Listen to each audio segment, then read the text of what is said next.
Hey everybody, and welcome back to Budget Bushcraft and RV Life.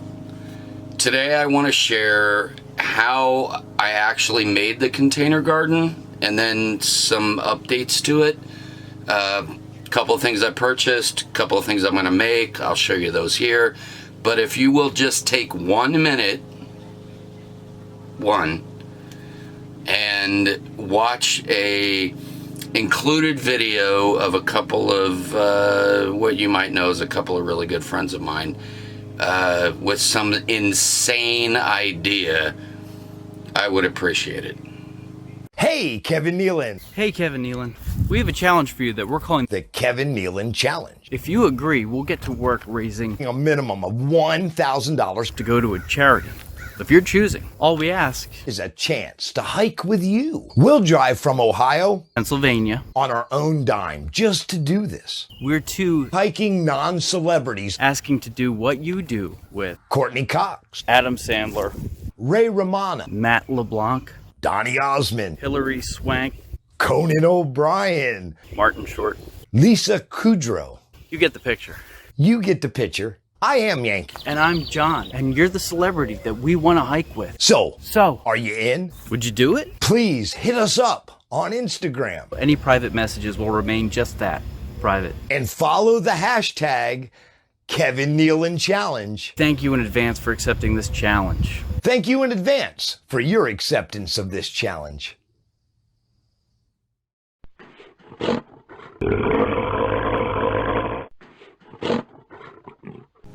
All right, let's go outside and I'll show you what I'm using for the containers that I've either made or I've purchased.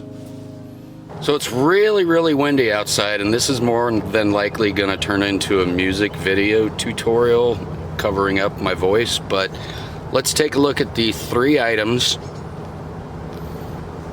in order of expense that I use for a container RV garden. First item is a collapsible container that you could pick up from Walmart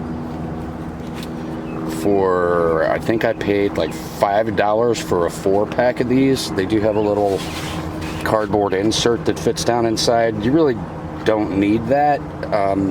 You're just looking for material that will hold the soil but also drain out excess water. In this case, we have a 5-gallon pail from Home Depot, obviously, as the name states right there, and 2 empty 1-gallon jugs. We'll go over how I make that shortly. And thirdly, this is actually, for tertiary, I guess, a self-watering planter that you can pick up at Walmart, depending on the size, for somewhere between $3 and $10 to $12. These things work great if you want to spend the money. If not, you're looking at maybe $1.50 for the 2-gallon jugs of water, which if you're gonna drink them like I do, you can just reuse them.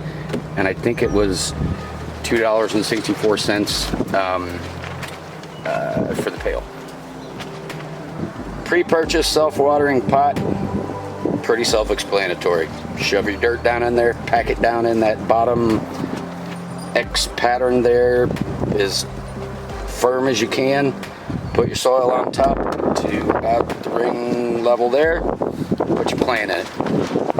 Same thing with this cheap thing. Fill it up about 3/4 of the way. Put your plant in it. Stick it out in the sun. Water the snot out of it. I'm gonna drill a hole about 5 inches up from the bottom.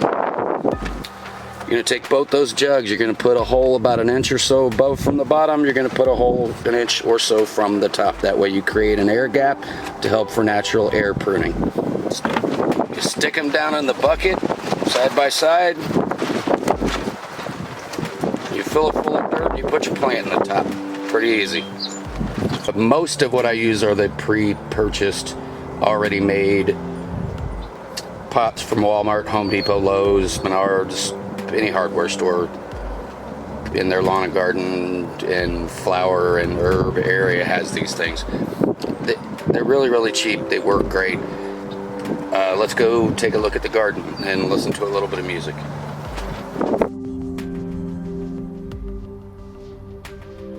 Alright, we're getting the cherry tomatoes more and more on a regular basis, I guess. This oregano is going nuts, so I gotta cut it back. Mint's going a little bit crazy, gonna have to cut it back. Lettuce needs a little more pruning. Need to prune the basil.